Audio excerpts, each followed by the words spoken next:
आहे धुळे जिल्ह्यात असलेल्या साक्री तालुक्यातील पिंपळनेर शहरातून। भारतीय संस्कृतीचा एक प्रमुख भाग म्हणून ज्याच्याकडे पाहिले जाते तो सण म्हणजे कुंभमेळा। 15 जानेवारीपासून उत्तर प्रदेश येथील प्रयागराज या शहरामध्ये न भूतो न भविष्यती असा कुंभमेळावा होणार आहे।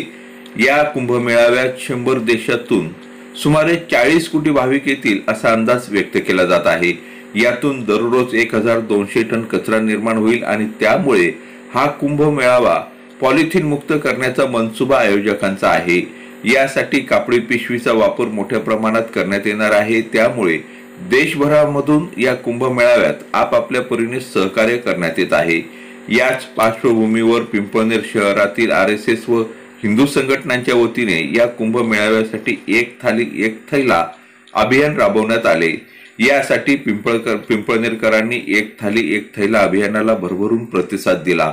पंचक्रोशीत पिंपळनेर शहर हे धार्मिक कामासाठी सदैव अग्रेसर आहे। त्यामुळे शहरातून या अभियानाला मोठ्या प्रमाणात प्रतिसाद मिळाला। यावेळी पिंपळनेरकरांनी 1000 थाळी, 1000 कापडी पिशव्या व 1000 वाट्या देण्यात आल्या। ब्युरो रिपोर्ट पिंपळनेर, सहसंपादक सुभाष जगताप।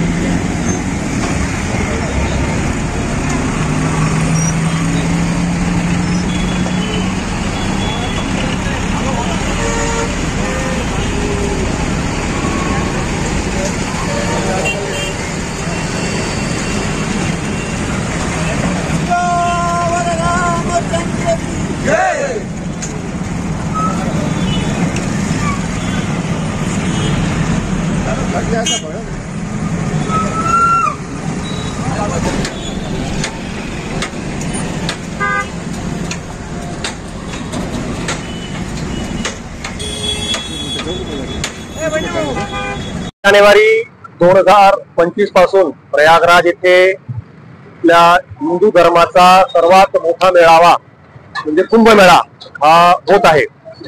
त्या कुंभमेळ्यामध्ये साधारणतः 40 करोड भाविक या 1.5 महिन्याच्या या पूर्ण पर्वणीमध्ये येतील असा अंदाज आहे। आणि ज्यावेळी एवढा मोठा जनसमुदाय एका ठिकाणी एकत्र येतो तर त्यांचं राहणं, त्यांचं खाणं आणि या सर्वातून जवळजवळ 40,000 टन कचरा निर्माण होऊ शकतो असाही एक अंदाज आहे। हा सर्व कचरा निर्माण होऊ नये, हा सर्व कुंभमेळा हा हरित कुंभ व्हावा यासाठी पर्यावरण गतिविधीने पूर्ण भारतभरातून जवळजवळ 1 करोड थाळी आणि 1 करोड थैला हे संकलित करून त्या प्रयागराजला पाठवण्याचा मानस केला होता। तर आपल्या पिंपळनेर शहरातूनही या ठिकाणी असलेल्या धर्माप्रती प्रेम असलेल्या हिंदुत्ववाद्यांनी आणि पर्यावरणावरती प्रेम असलेल्या लोकांनी पिंपळनेरमधून जवळजवळ 1000 थाळी म्हणजे 1000 ताटली आणि 1000 थैला आपण संकलित केलेला आहे। आणि आज हे सर्व संकलित केलेले थाली आणि थैला हे पिंपळनेरमधून प्रयागराज येथे आपण रवाना केलेले आहेत। पिंपळनेरमधून ज्या ज्या लोकांनी आपल्याला या अभियानामध्ये, या थाली आणि थैला संकलनाच्या अभियानामध्ये ज्यांनी आपलं सहकार्य केलं त्या सर्वांचं आम्ही या अभियानाच्या वतीने सर्वांचं खूप खूप धन्यवाद करतो।